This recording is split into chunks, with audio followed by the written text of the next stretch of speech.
va, comme je vous l'ai annoncé, enchaîner par 3 tables rondes avec des retours concrets. Et j'invite immédiatement Margarita à nous rejoindre à nouveau sur scène, Jean-Baptiste Rouet et les deux Thomas, Thomas Prieur et Thomas Mazerel. On les applaudit. Et on va démarrer peut-être très rapidement par un petit tour de présentation. On va être Margarita tout au bout. Voilà, formidable. Margarita, Head of Data and Programmatic Advertising de Weborama. C'est l'occasion peut-être aussi de reparler de l'activité de Weborama. C'est quoi le métier de Weborama, Margarita ? Alors, Weborama a la chance d'avoir plusieurs métiers.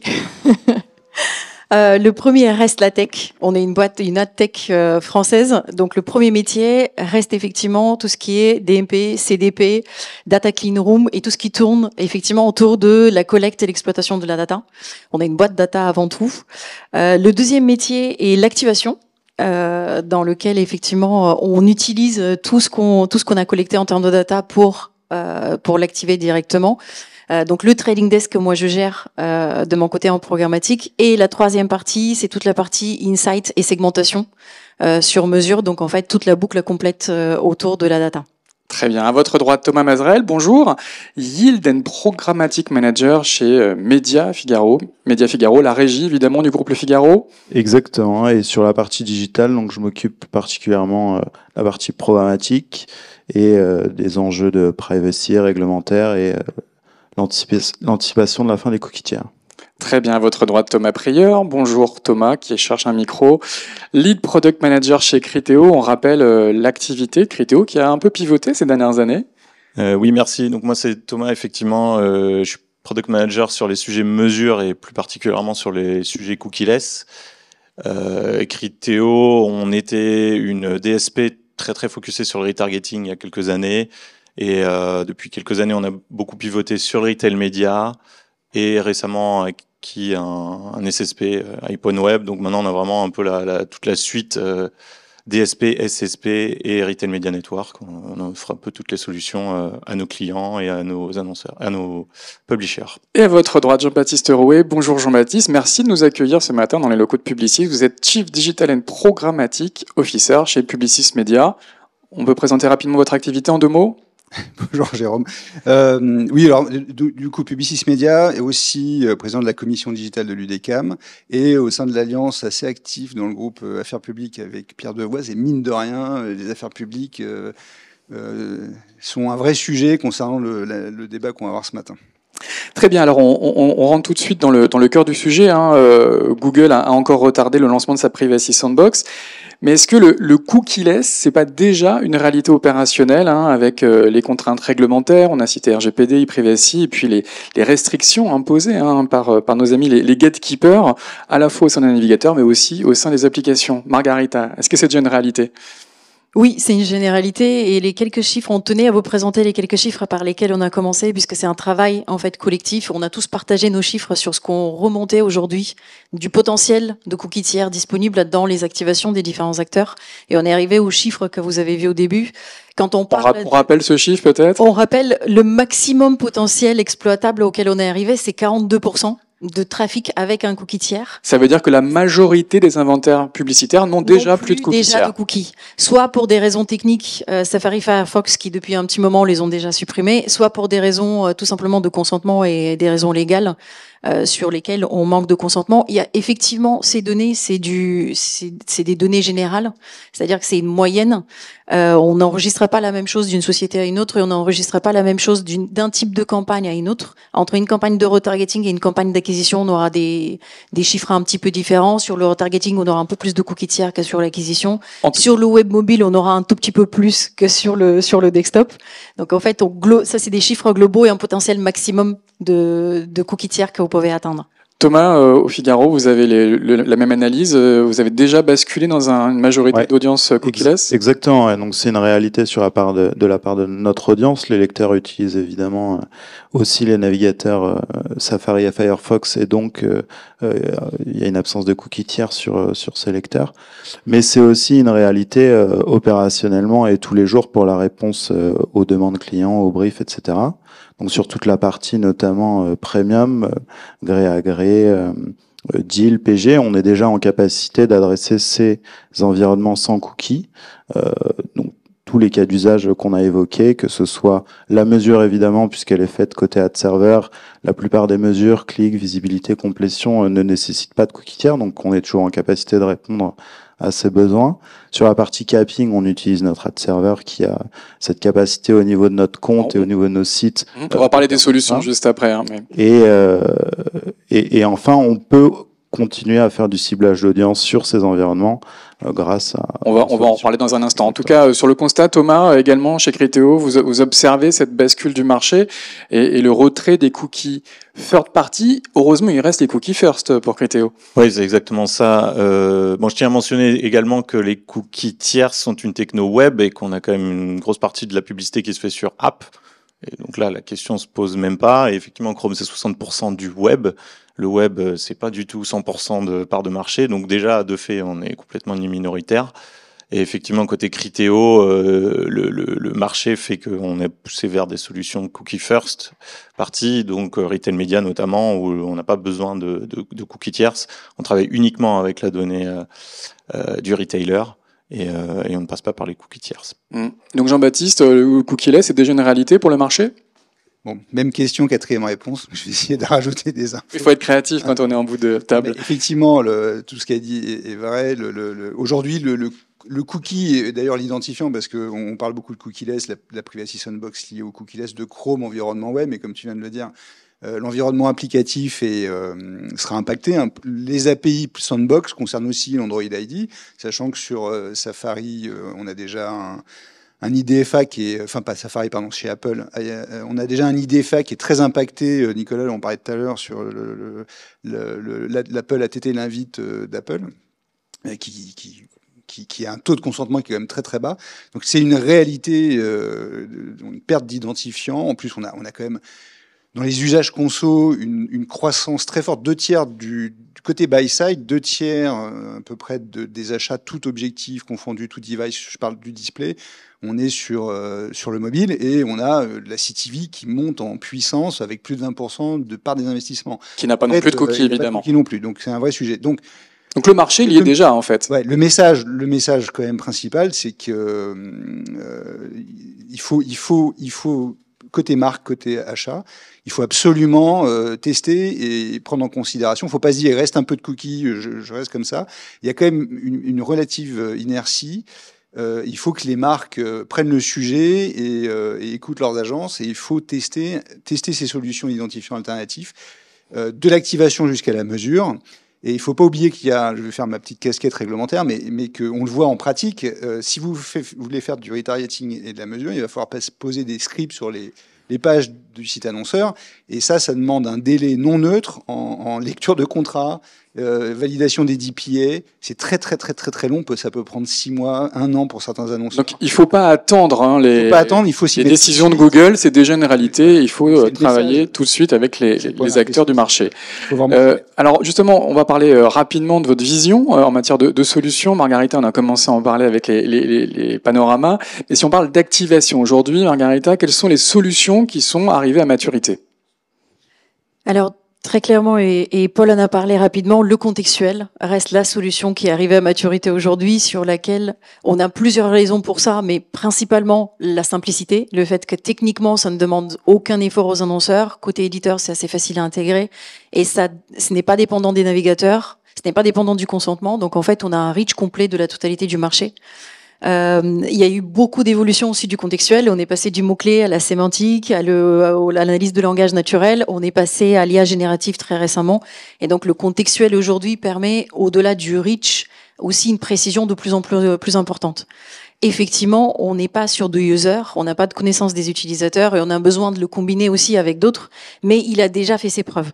Globalement, vous allez voir, le panorama est accompagné aussi de cas d'usage, de cas réels de campagne. Les deux panoramas d'ailleurs, que ce soit sur la mesure ou sur le ciblage, et on voit que le contextuel propose des performances qui peuvent aller jusqu'à 20, 30, 40% au-dessus de ce qu'on fait avec du cookie tiers, que ce soit sur du branding ou sur de la performance pure. Effectivement, juste le contextuel ne peut pas servir. Au milieu à peu près en termes de maturité, on va trouver les ID. et les identifiants universels dont parlait Baptiste il y a 2 minutes, qui eux donnent cette possibilité d'atteindre les utilisateurs, avec des limites et des avantages et des inconvénients également aussi, mais qu'on peut combiner effectivement avec le contextuel, et c'est énormément de tests que nous on fait chez Weborama actuellement, d'avoir la synergie entre les deux et de pouvoir augmenter et des taux de complétion et des taux de transformation surtout, qui peuvent aller jusqu'à 20-25% supplémentaires quand on mixe les deux technologies pour pouvoir accéder à la totalité du tunnel de conversion. Thomas, merci Margarita. Thomas, en matière d'activation, quelle est votre vision ? Donc effectivement, sur la partie un peu premium, l'importance pour nous les régies, c'est d'être doté de différents outils. Donc nous, on a eu la chance de travailler avec notre DMP pour combiner à la fois des signaux contextuels, notre base CRM, mais aussi quelques ID déterministes qui nous permettent de recréer des segments entièrement cookieless et de pouvoir les activer sur notre ad server ou sur certains SSP. Il y a une grosse part de vos lecteurs qui sont logués ? Alors la partie loguée, elle est importante sur nos lecteurs, mais elle est surtout importante puisque c'est des abonnements. Et donc pour cette partie-là, il n'y a pas encore de publicité ciblée, donc l'enjeu est un petit peu différent par rapport à ces enjeux de fin des cookies tiers. L'enjeu là, il réside plutôt sur la partie open, où pour le coup, il y a encore quelques défis pour s'assurer que toutes ces ID soient bien transmises et bien utilisées côté achat notamment, puisque effectivement côté SSP, le passage de l'identifiant se fait plutôt bien à l'heure actuelle. Le second Thomas, alors Criteo, vous avez une vision évidemment très large du marché. Comment vous anticipez les tendances ? Et je crois que vous avez travaillé sur la Privacy Sandbox de Google. Est-ce que c'est la solution ? Oui, tout à fait. Donc Criteo étant une adtech, l'objectif c'est de fournir à nos clients un one-stop shop, un login unique. On se connecte, on a accès à toutes les solutions et on fournit les meilleures solutions en fonction des cas d'usage de nos clients. On a une approche en 3 piliers. Pardon, j'ai mon cahier qui glisse. On a une approche en 3 piliers. Donc le premier pilier, c'est tout ce qui va être first party, cookie et ID. Donc first party cookie, comme on l'a dit, c'est via nos clients côté demande. Donc on a environ 18 000 clients. Et on rappelle peut-être que les cookies first party ne sont pas menacés par la Privacy Sandbox. Voilà, donc ça nous permet d'avoir d'engranger énormément de data. Sur la partie Retail Media Network, on a 225 retailers. Et également la partie ID, donc notamment on est live, on l'a vu dans les slides de présentation First ID, on est live avec First ID, donc on a quand même de la demande sur les ID.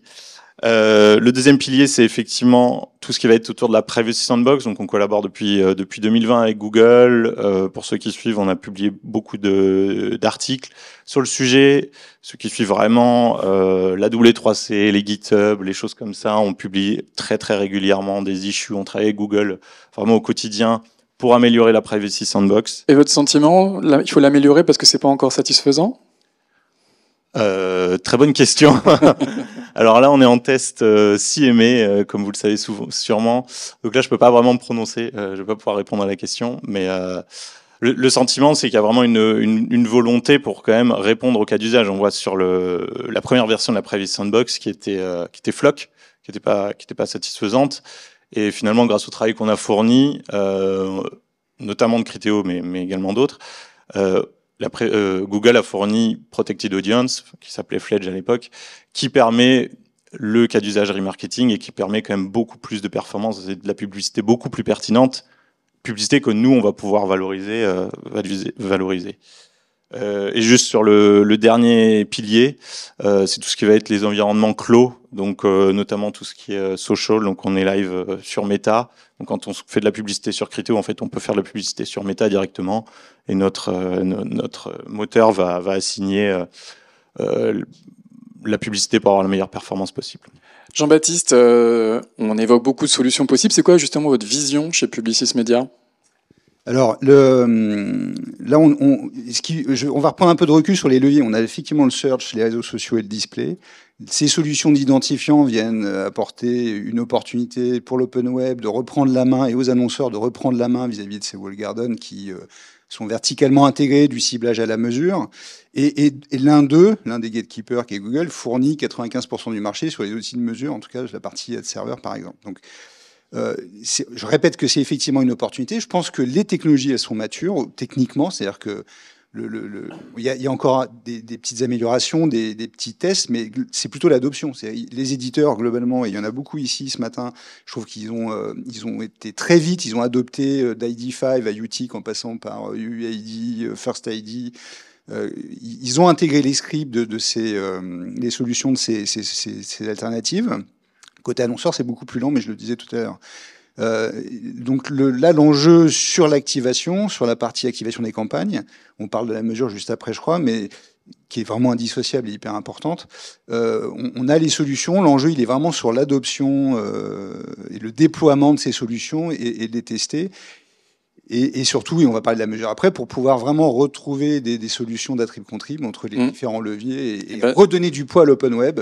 Eh ben, je vous propose justement de parler de mesures rapidement. Un tour de table très rapide. Margarita, on a listé des solutions plutôt d'activation. Est-ce que si on parle de mesures, on aurait la même liste? Pas tout à fait. Quelques-uns, mais pas tout à fait. Sur la mesure, c'est beaucoup plus disparate parce qu'on a effectivement s'est focusé beaucoup sur le ciblage au début et la mesure est arrivée un petit peu par le passé, mais on a vu quand même beaucoup d'évolutions.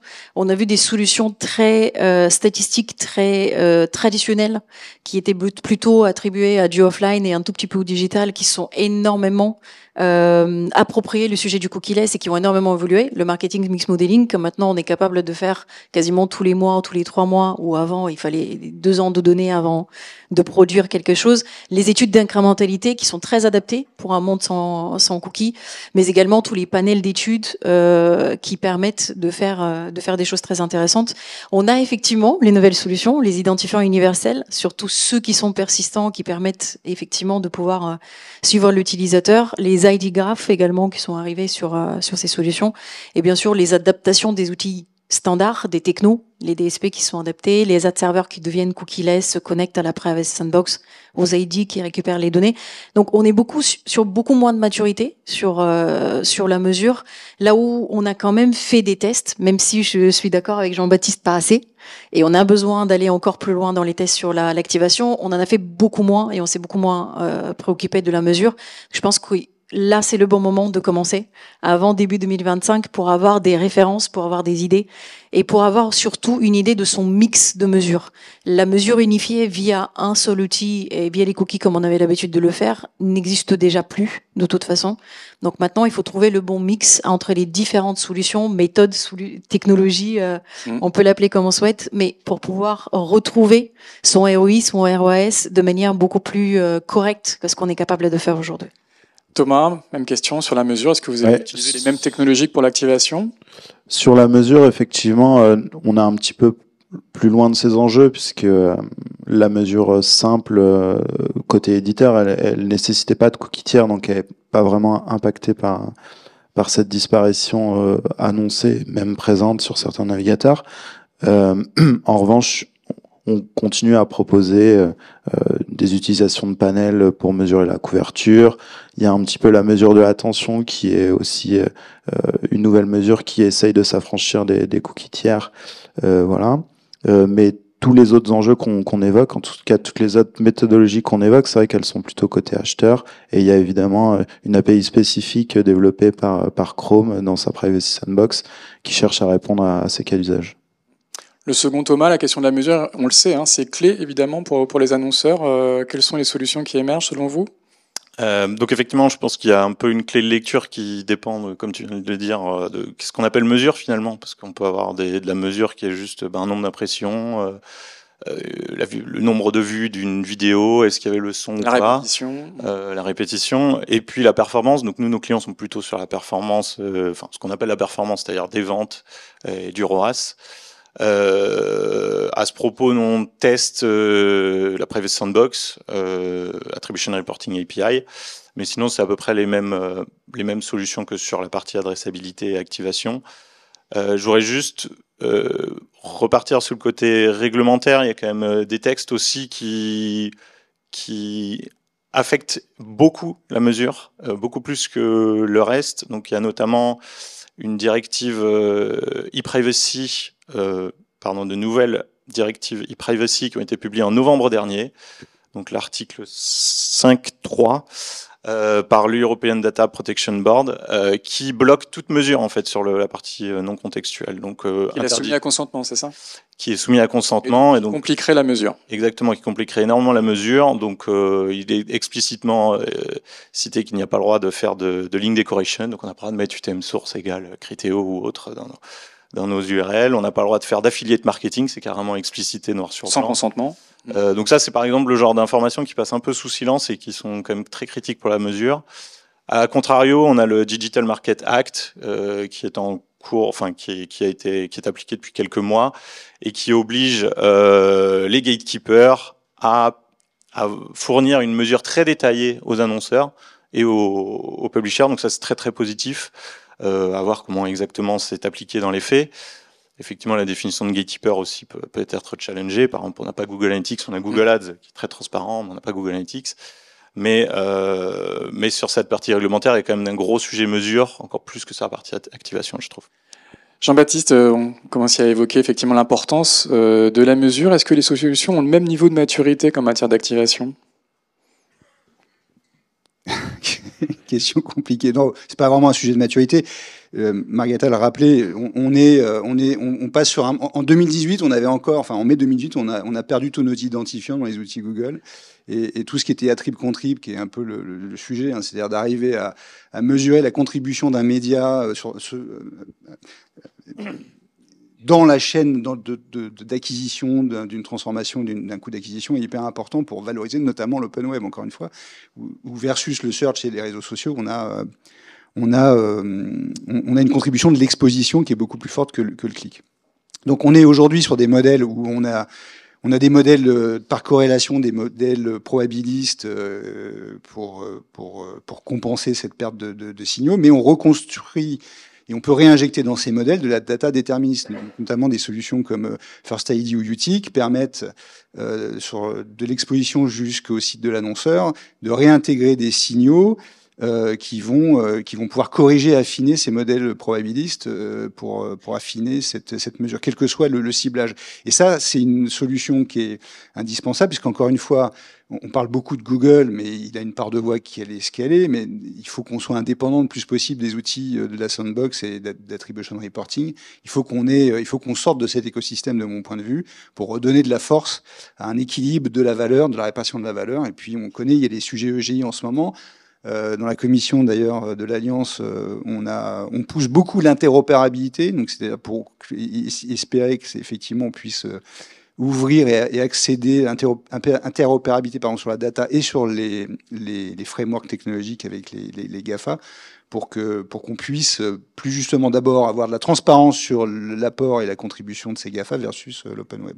Très bien. C'est pas vraiment un sujet de maturité, c'est un sujet complexe qui continue à être adressé, mais globalement, les interpros et l'industrie travaillent beaucoup en ce sens. On est un petit peu en retard, je vais vous demander de conclure peut-être en un mot votre vision pour l'avenir. Margarita, vous êtes optimiste, les solutions que vous proposez, elles vont être pérennes, elles vont pas être bousculées dans quelques années par d'autres nouveautés technologiques ou juridiques? Bonne question. J'aimerais bien avoir une boule de cristal. Si, je pense qu'il va y avoir quand même beaucoup de changements qui vont venir dans les prochaines années. Il y a beaucoup de challenges aussi qui se posent, notamment auprès des identifiants, auprès de la Privacy Sandbox, beaucoup d'évolutions, d'interopérabilité, c'est le sujet le plus important. Maintenant, il va falloir de tout ça faire un écosystème qui sait se parler et qui sait transmettre les données les uns aux autres pour que ça ait une cohérence et du sens. Donc, je pense, oui, les solutions sont pérennes. Maintenant, ce qui reste, c'est les tester et réellement les appliquer pour qu'elles puissent continuer de l'être. Thomas, un mot de conclusion? Nous, on est assez optimiste sur la partie qu'on gère, qu'on opère, qu'on vend, mais on est assez vigilant sur la partie open pour laquelle on a un peu moins de maîtrise et de visibilité. Merci. Thomas Prieur, également un mot de conclusion? Oui, aussi, également, forcément, on ne fait pas de pari sur des solutions qu'on ne pense pas pérennes. Hein, donc, tout ce qu'on propose, on pense que c'est pérenne. On travaille également fortement avec la W3C, donc sur les standards du web pour dans 5 ans, pour dans 10 ans. Pour s'assurer que les solutions qui sont construites soient interopérables, ce qui n'est pas le cas pour l'instant de la Privacy Sandbox ou autre. Oui, le World Wide Web Consortium, créé il y a près de 30 ans par Tim Berners-Lee, je crois. Peut-être. C'est plus que moi. Mais oui, après, il va y avoir des évolutions, mais l'industrie reste extrêmement innovante et capable de fournir des solutions. Donc, voilà, tous les gens ici savent que Il y a beaucoup de solutions qui existent et on va continuer à fournir des solutions. Jean-Baptiste, le mot de conclusion. Moi, je suis très optimiste. Je pense que, honnêtement, Nicolas l'a rappelé en intro, on a un écosystème en France. On a dans la tech, côté publisher, côté agence, on a vraiment des talents et on est très fin par rapport à d'autres marchés. On est très techno, on aime bien comprendre. Et donc, je pense que toutes ces solutions qui permettent d'envisager la décennie qui arrive et d'essayer de jouer et de naviguer entre la pression réglementaire d'un côté et la pression des gatekeepers de l'autre, nous permettra de trouver des solutions. Maintenant, il faut qu'on arrive à embarquer les annonceurs et les marques. C'est vraiment l'enjeu, là. Le message est passé. Merci à tous les quatre, on peut les applaudir.